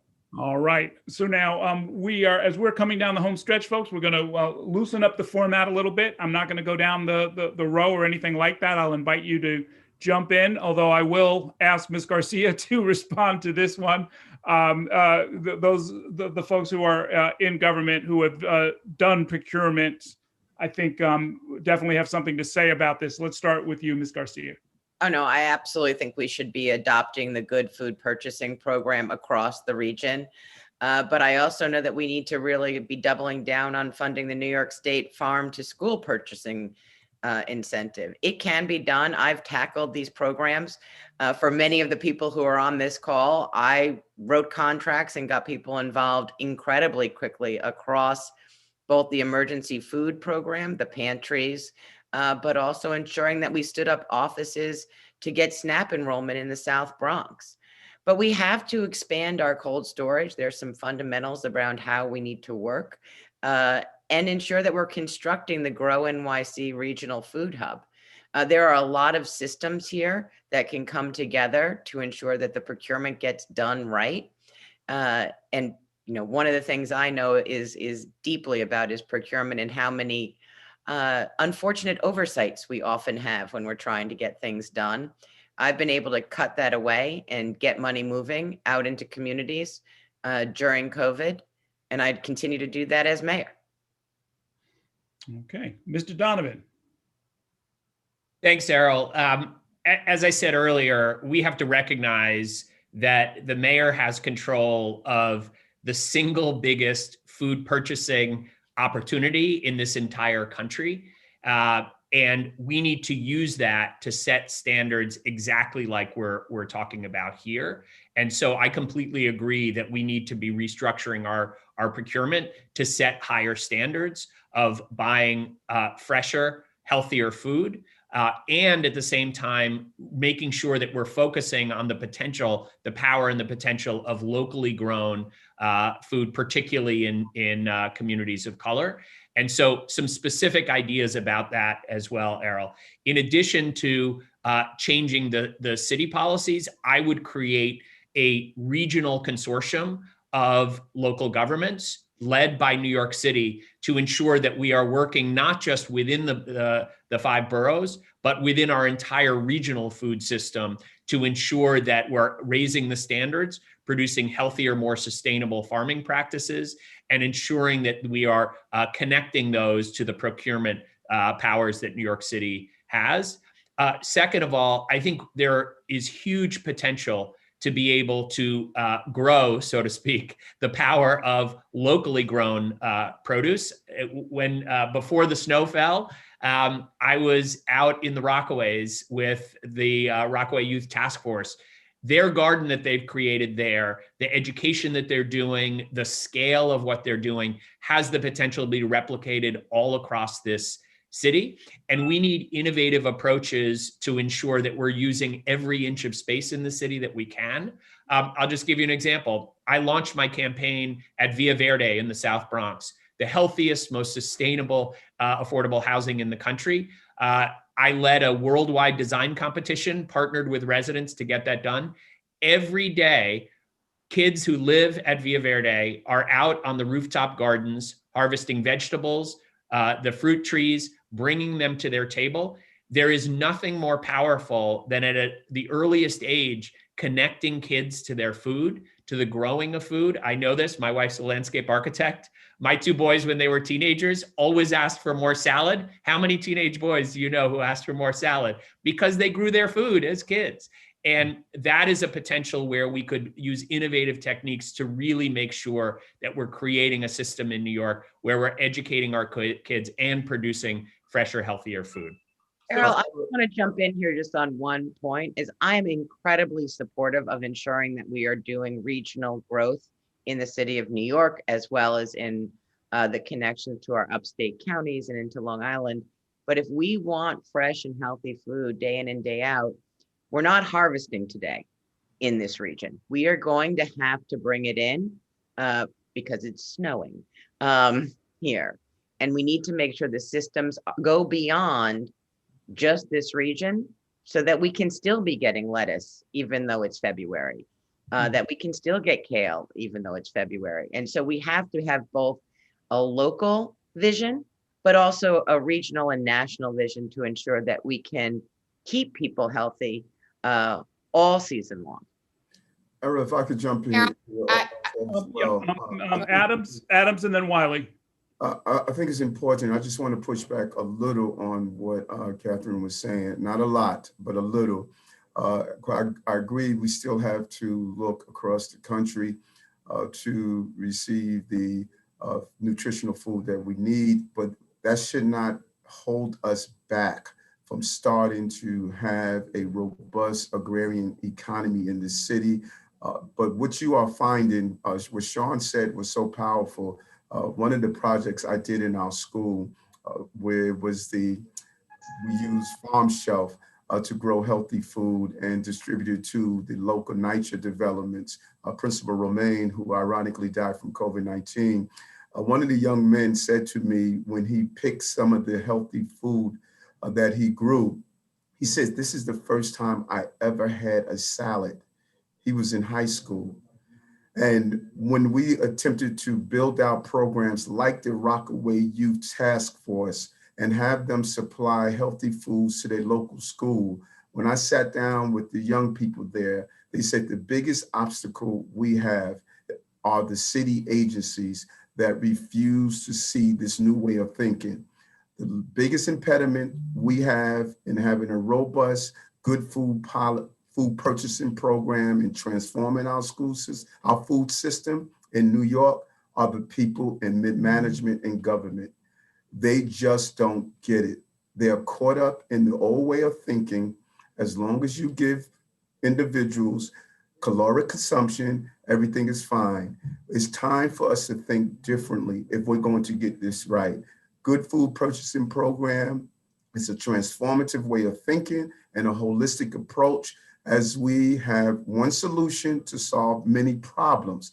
It also will address our environmental issue, our employment issue, our urban ag issue, our health issue. That is how we must think. And I tell you, when I deal with the Department of Health and Mental Hygiene, when I deal with my other agencies, and I see the reluctancy of too many people who are in government with antiquated mindsets and thoughts, they're not going to get us through this crisis. We need new thinkers, new people who are visionaries that can take us to the next level of having one solution, solving a multitude of problems. Well, Mr. Adams, how do you do that? I mean, you're the mayor, and you're buying almost 250 million meals a year, but you've got, as you are suggesting, a generation of procurement professionals at mid and upper levels that aren't necessarily, they haven't had the paperwork or the experience or the training, and may not even share the values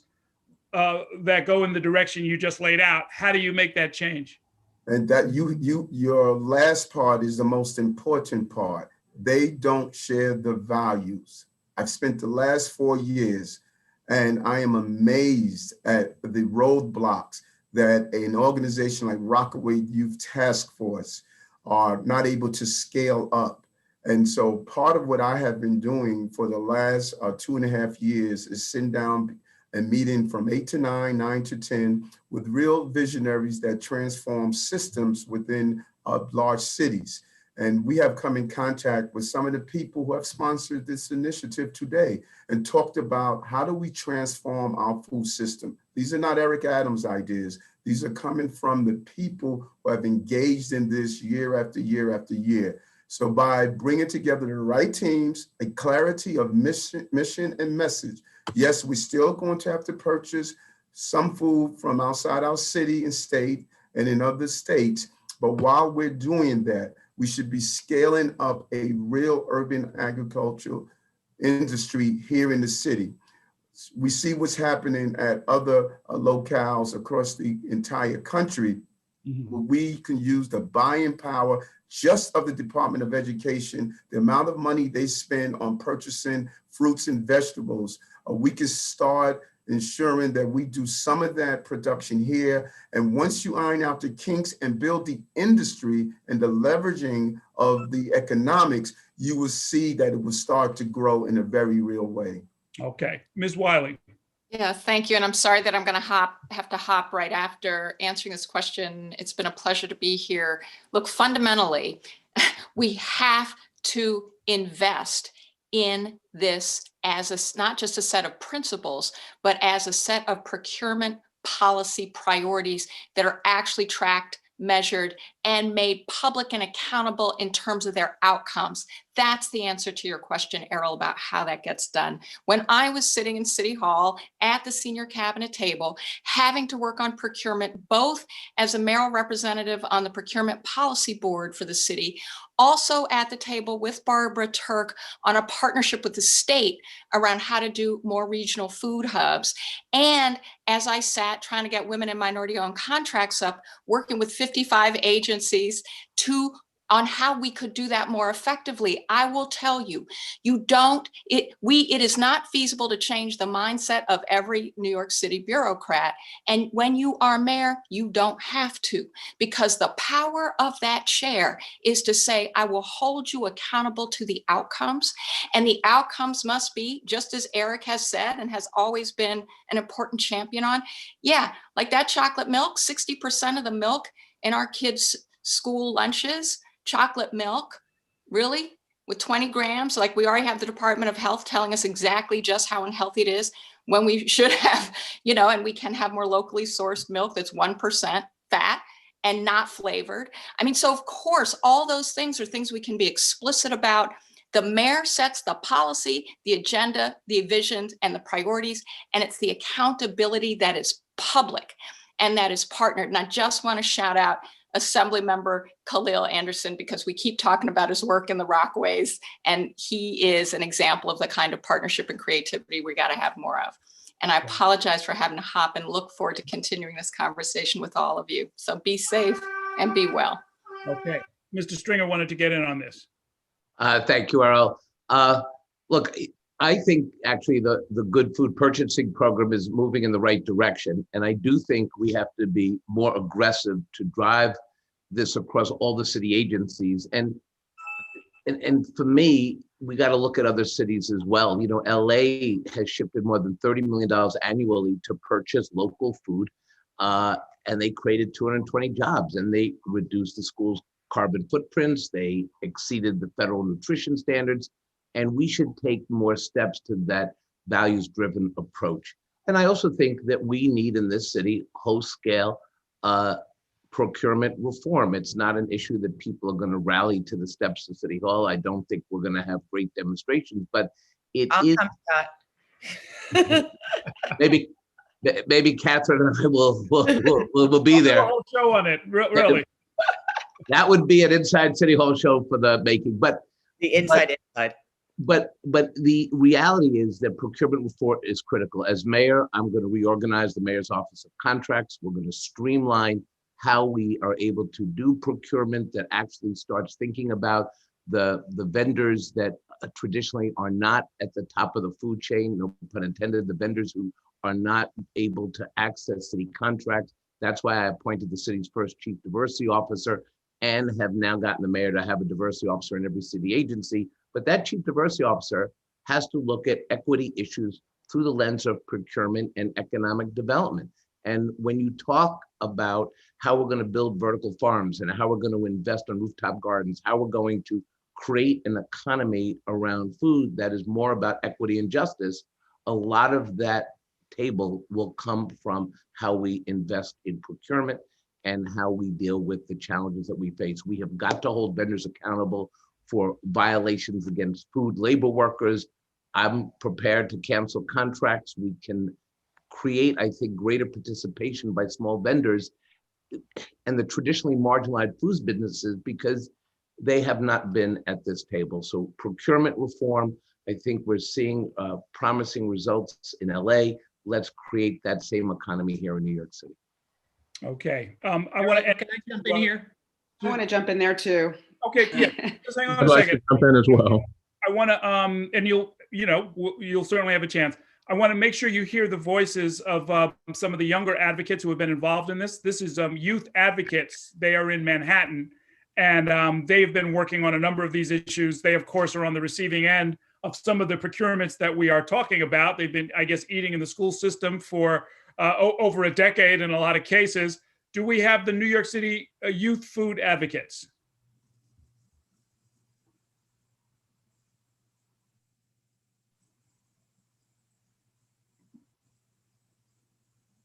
Good morning. My name is Liz Ackles with Community Food Advocates. I'm not one of the youth, just in case you might make that mistake. But I'm the executive director of Community Food Advocates, and we here on behalf of our youth program, New York City Youth Food Advocates, and students from across the city, high school students who are dedicated to advocacy around school meals programs. They're not here today because they're in school, so that's why I'm here. I'm going to ask their question and lay out their priorities in their words. So I'm going to read this because I want to get their words right. As youth food advocates, we recognize how important it is for students like us to be able to have food that fuels us and helps us succeed in school. We believe that to improve school lunch, 1, students have the right to be well fed and feel comfortable in their cafeterias. 2, we deserve a range of food options, including halal and kosher food and accommodations for food allergies. 3, we and our parents should have a voice in what we eat. 4, safety protocols when schools reopen should be in place and shared with the community. The questions we have for the candidates are, how important is school food for you? And how would you support implementation of these ideas in school cafeterias? Thank you. Okay, so please make with a special focus on schools as we continue the conversation. Ms. Morales. Yes, hi. Thanks so much for that really good question. I think that the premise of the question is absolutely spot on. That students deserve choice, and so I think we need to figure out. We also know that every school is different, and the student body population of every school is different, and we need to be able to address food needs in a culturally appropriate way. And so I think there's one of the things I would move towards would be having some form of representation from each school locally in order to begin to create a plan for how it is that we address the needs of that particular school or maybe the district, so that we can work together in a collaborative way with the central office to ensure that we are beginning to move towards the needs. This is, it's an important thing to recognize that while it is a community right, it's most definitely going to be a process to get to the point where we can customize the requests at that level. But I do think it's an important thing to do. And I think that one of the critical things that actually could contribute to that is, as we move away from what I consider the corporate controlled food supply chain to really focus on local supportive community cooperative economics in the city that would focus on and include urban agriculture and land stewardship. so that we could better disseminate the resources and capital to these types of community-driven solutions. So I think those kinds of partnerships would work in tandem to help address the needs that the students are raising.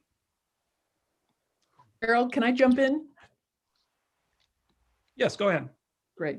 So first of all, Liz, thanks so much. And the students that you represent, also Ribka, thank you so much for speaking up. I will tell you, as mayor, this issue of food as fuel is hugely important. And we know that learning cannot happen nearly as well when our students come to school and many of them have not had an adequate breakfast. That's where I would start, but we would go forward with all of the issues and priorities and principles that you have espoused, the choice, the range, the culturally appropriate ways of providing, of procuring, of preparing food. And we would make it part of the educational and the learning experience through cultural and community centers throughout our city.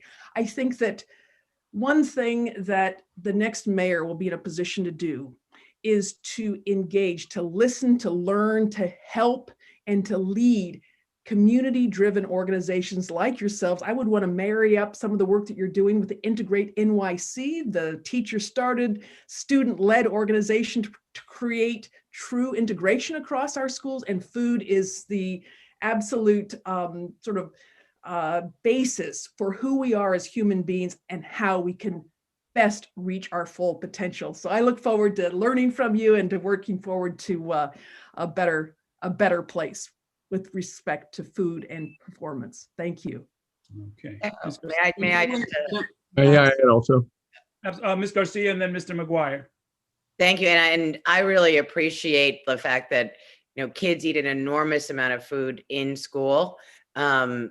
And I'm thankful that we had universal lunch. We need to have universal breakfast in our schools as well to ensure that everyone has the energy to be learning. And we need to engage with students, because the worst thing to do is make sure there's food and then they don't eat it. And I've gotten that on the back end, shall we say, when kids don't like what they're given. So ensuring that there is options for them is critically important. When we set up the food program in the schools during the summer and during the height of COVID, we continue to expand options. We started with vegetarian and halal vegetarian, and then we expanded that to make sure that some of the schools had certified halal kitchens and could prepare meat that met those standards. We need to continue to do that across the city. We added kosher options, particularly in neighborhoods that needed kosher. And one of the things, people who are the unsung heroes were the school food folks who came to work every day to prepare those meals for the public at large. But the key is that we need to have healthy food that is what the children want to eat, and or the young adults want to eat. And I've done that. I've set up those systems to make sure that we were doing that and continue to expand options all during the program. And it was really in partnership with the feedback we were getting from communities, but also with the folks on the ground at School Food who were doing the work. So I want to applaud them, because they were really pretty amazing. There's a lot of opportunity, but we certainly don't want to give anyone in a community food they don't want to eat. Mr. McGuire. Yeah, Earl, these problems that we're discussing here have persisted for quite some time, and we keep coming up with different solutions, none of which seems to have worked. What's going to be required here is real leadership. Food is fundamental. If a child can't eat, then he or she can't learn.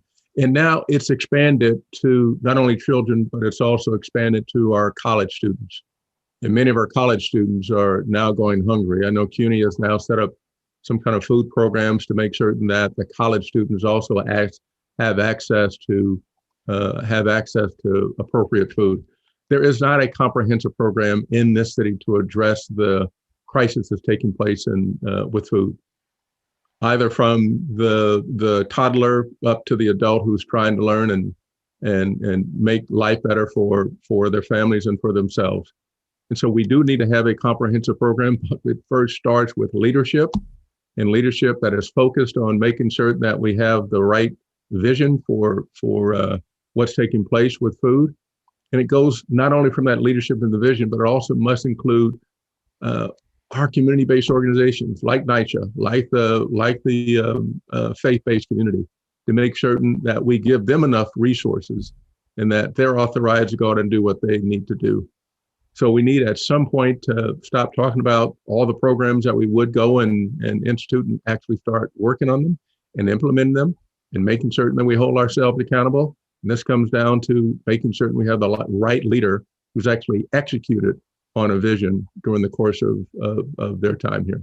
So that's the way I would think about it. And this has got to be the highest sense of urgency. As someone sort of hinted at earlier, I think all of you together would make an excellent cabinet. But of course, voters are only going to be asked to pick one of you. Let me. Errol, can I just jump in on this? Yeah. Before we I would like to also, I would like to as yeah, well. no, for sure. But there's a little bit of business I need to do because I want to really focus this on some specific asks that the sponsors of this debate really wanted to make sure that you had 100% clarity on. So let's hear from you, Mr. Donovan, and I want to ask straightforward questions if I can, yes or no on. Donovan. Errol, I think you He froze. froze. Yeah. I froze. You froze. Oh, we can hear you though. Okay, now I can hear you. Oh, there. Now you're moving again. Back. I unfroze. welcome back, Errol. Okay, Mr. Donovan, go ahead. Whatever happened to my computer before, it must have spread across the airwaves. So look, I'll try to be very quick then. One of the things we need here is a mayor who understands the national systems that shape the way our schools work. And we've seen in this crisis, I've been deeply involved with a group brought together by the Emerson Collective, Share Our Strength, Feeding America, all working in classrooms, in cafeterias across the country. Feeding at school is a central part of feeding families. We need breakfast, but we also need to expand the summer meals program. And as part of my New York City Job Corps, I would make sure that we are bringing our children directly into the production of food through urban agriculture and are part of the system that produces food to educate them and radically change the way our schools are approaching. I think the summer season is a huge opportunity to really change the way we engage with our schools through summer meals. Okay. I want to put out here, because this is something there's broad agreement on. I want to make sure we have complete clarity over it. New York City has the lowest school breakfast participation rate out of all of the big cities in the United States. Only about half of the students who get school lunch are getting their school breakfast, even though this has been talked about endlessly. Would you mandate breakfast in the classroom and/or grab-and-go breakfast in school hallways in all public schools for all classes in order to significantly increase breakfast participation? Let's do a show of hands. Yes. Is everybody on board with that? I'm not seeing it, but perhaps you all are. I do have a somewhat slow connection here.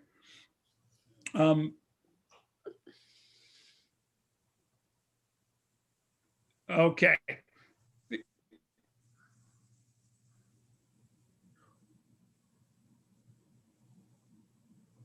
Errol, did you freeze again? We're all in, Errol. New York One's got to upgrade his connection. Come on. I am now in control. Sure, he'll be back in a second. So I'll jump in until Laura gets back. So I guess one of the things that we also want to look at is, the federal and state government. Oh, Earl is back. I'm out.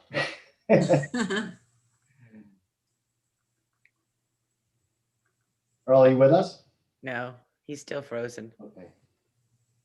Till his voice comes on, I'll finish.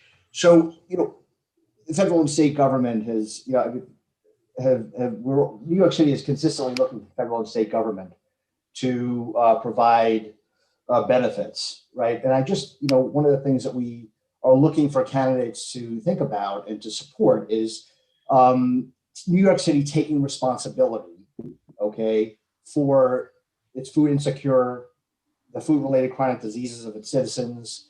And I guess we're looking for candidates to weigh in and, you know, and sort of by a raise of hands, how many of you all agree that that's something that is critical? And in 30 seconds or less, could you each sort of chime in? We could do it I'll do it from my screen, Ms. Garcia, just 30 seconds or less on that. Absolutely. So when I ran New York City's food program over the summer, we put $300 million of New York City money against the need that we saw, whether or not that was funding standing up a SNAP center, whether or not that was funding delivery of food, whether or not that was funding pantries so that they could have food or support their employees or their food storage. I've set up those programs and I have committed serious dollars to ensuring that no New Yorker went hungry. I would absolutely do that as mayor. You know, there are the three pillars. You need food, water, and housing in order to survive as a human. And we need to treat food as an imperative in the same way we treat other portions of that tripod. Ms. Morales. You said, I'm sorry, you said Adams? Oh, No, he said I was Morales. going in order of my screen. Eric, go ahead, Ms. Adams. Go ahead. Sorry. I'm going to go because you said Okay, Morales, right? Okay. Right, yes. So, you know, the current focus on emergency relief is really not sustainable, and it contributes to deeper inequities with no resiliency built in. We need a both and strategy that will prioritize long-term community-based funding while also addressing the needs of the most vulnerable New Yorkers. You know, we've talked about SNAP, but we also know that this does not reach our over 500,000 undocumented neighbors. And that in turn means that many of our frontline and essential workers are left with no safety net. So we need to make sure and address the needs of all New Yorkers, both in the short term and the long term. 30 seconds, sorry. Thank you. Mr. Adams. Yes, you know, I think that when you look at my Bellevue project, where after overcoming my own chronic disease by lifestyle changes, my Bellevue project of using lifestyle medicine, plant-based lifestyle medicine, we have over 800 people enrolled, close to 200 people are actually going through the program. We must think differently about food, and I'm going to continue to say this. It is not about just feeding people, it's giving them nutritionally healthy food.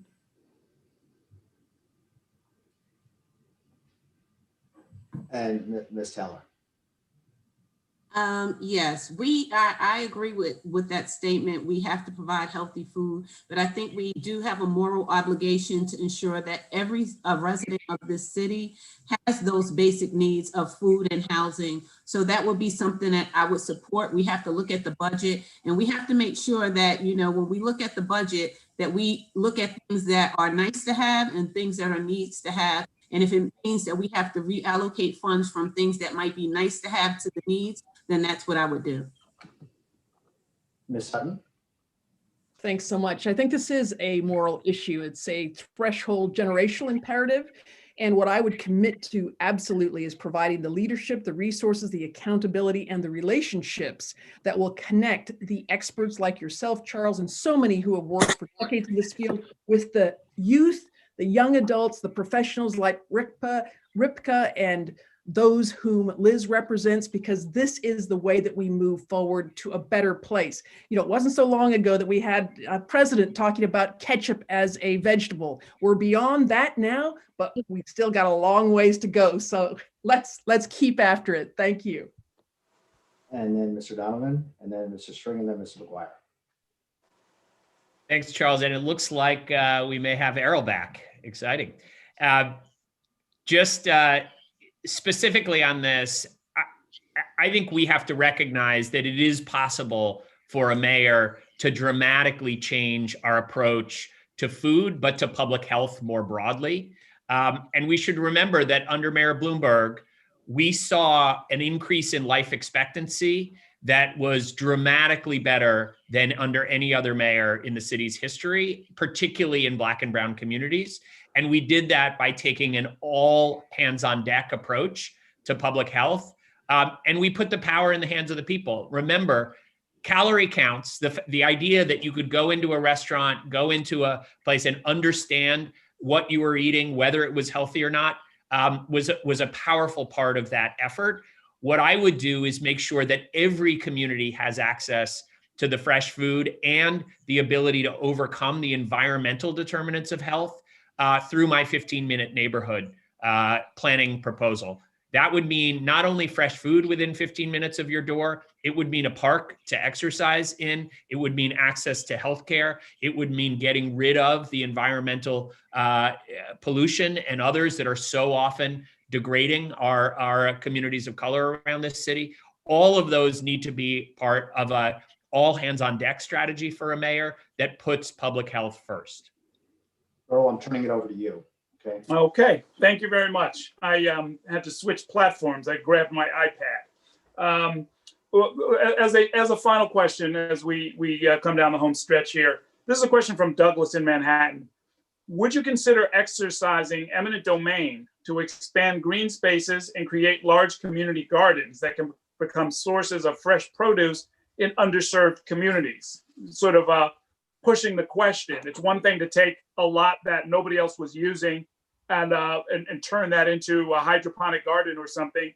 It's something else to use one of the stronger powers of government, eminent domain, to forcibly purchase at fair market value land and then use it as a community garden. Is that something, who would consider that by a show of hands? Okay, Scott Stringer not considering it, or is considering I'm sorry. it. Okay, I didn't see every hand. So it looks like there is some consensus on that as well. No, actually, I didn't raise my. Okay, go ahead. I believe we have a great deal of rooftops that we can utilize. I believe that we could utilize places like in NYCHA, one of the only locations that we don't have farmers markets. I think hidden at the core of many of our racism. We could be more creative. I am attempting to, in Marlboro, NYCHA development, put a greenhouse there, spending over $10 million, and we have yet to be able to put a shovel in the ground because NYCHA just can't get their act right. So we don't have to forcefully take property. There's enough spaces that we can have a real green urban agriculture already in place. Is there before I go to Mr. McGuire, Mr. Adams, is there a sort of a scale question there? I mean, this comes up from time to time with green roofs, with solar, with community gardens in general, and with community farming in particular. You know, we've talked about 2 million people need to get fed. We're not interested in a string of demonstration projects, right? No, but at the same time, before we forcefully take property for something, let's see, are we using what we have? And that is the core of what's wrong in our city. We're not utilizing our assets. We need an equitable distribution of our assets in real time, a real analysis of an urban agricultural plan. Before we just say, let's take land, we have so many rooftops, so many places we can develop, so many NYCHA facilities that are waiting for fresh fruits and vegetables. We can do a better job with what we have. And then we can move to the point of talking about using eminent domain. Okay, Mr. McGuire. Yeah, listen, there are a tremendous assets that already exist that are completely underutilized. We should consider at the end of the analysis whether or not we're going to exercise eminent domain. But before we get there, we should make sure that we've exhausted all the assets that we currently have that are just not being well managed. They're being completely mismanaged. And so before I went to that, and I know it's an easy political response to say yes, but there's so many steps that you have to get to before you seize property. And there's so many steps, and those steps include making certain you got the right leadership under the Office of Food Policy that is empowered, that has the authority to make certain that across the food chain, that we have made certain that we had managed all the existing assets before we go and take other assets. And Before- Can I jump in here as somebody, I oversaw eminent domain as HPD commissioner. HPD is the agency that has the authority to do that. And I agree we have lots of other opportunities, but let's be specific about two things that are happening in this city right now. One is what you said, Errol, which is we have the real opportunity to create scale. This was true. I talked to the Rockaways Youth Task Force about it when I was at their garden. We see vacant lots that could be acquired and really add to the scale of what's possible in urban agriculture. The other thing we should recognize is we have in Black and brown communities across this city, vacant lots that have been sitting vacant for decades. They are next to, in many cases, community gardens that I help preserve as HPD commissioner.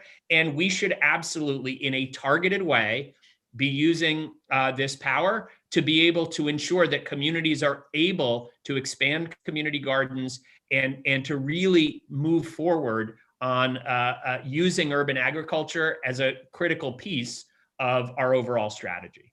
Errol, could I also just Yes. chime in? Look, I have a housing plan to build low-income housing on vacant lots, and there's 1,000 vacant lots. I believe we could build the housing that we need, but not every lot will yield a housing plan. And that is why we should also look at community gardens, vertical farming, a whole host of areas that could create open space for the things that we talked about today. And again, this is as much about land use and zoning and community-based planning rather than government walk into communities and say, this is what you're getting. I think we need a more community-based planning approach, because some will say we need low-income housing. Other people will say we need community gardens. Others will say we need sites for our kids to play in. And I think we need to have a multiple faceted approach about how we rebuild on the ground in terms of our capital investments, but also in our human investment. And I just want to lastly say, because I missed the other question, I just want to say that the issue of food and kids is critical. And, you know, as a parent of a third grader and a second grader, sometimes I kid around like a lot of parents and say, well, my kids aren't eating their vegetables. But, you know, there are vegetables in my refrigerator. And we have to recognize that for so many children, the healthy food option does not exist. So there has to be an urgency to this if we're going to address the healthcare needs of the babies and our children in the post-pandemic world. Okay. Errol, I just wanted to jump in on the issue of eminent domain, because you're right. We have lots of unused spaces in the city portfolio. Perhaps we could use better. They're not necessarily evenly distributed across the city. They're not necessarily where we need them. And so you need to have every tool in your toolbox to ensure that we are creating equity and the opportunity for urban farming in the city of New York. Just one more observation on this. You said eminent domain at market rates. That gets to be pretty expensive. You're required to under the law. That's the law, Ray. You have to use No. I understand the law. I'm just saying it gets expensive. So you have to figure out when you exercise eminent domain at market rate, who's going to pay for it? If you take it, you got to pay for it. A very good point. I want to. Our time is drawing to an end. I want to urge all of the candidates to look at the questionnaire. If you haven't already received it, you're going to get it in the next day or two. The results are going to be made public. I want to thank all of the candidates for participating in what has been a great discussion. And there were from what I could see, close to 1,000 people watching just on Zoom, and many more I noticed were commenting on social media, watching on YouTube, and so forth. So I want to congratulate all of the sponsors on a really important discussion at exactly the right time in this electoral season. And we'll say goodbye for now, and we look forward to continuing this conversation elsewhere. Thanks very much for joining us. Thank you, everyone. Thanks, Errol. Thank you, Errol.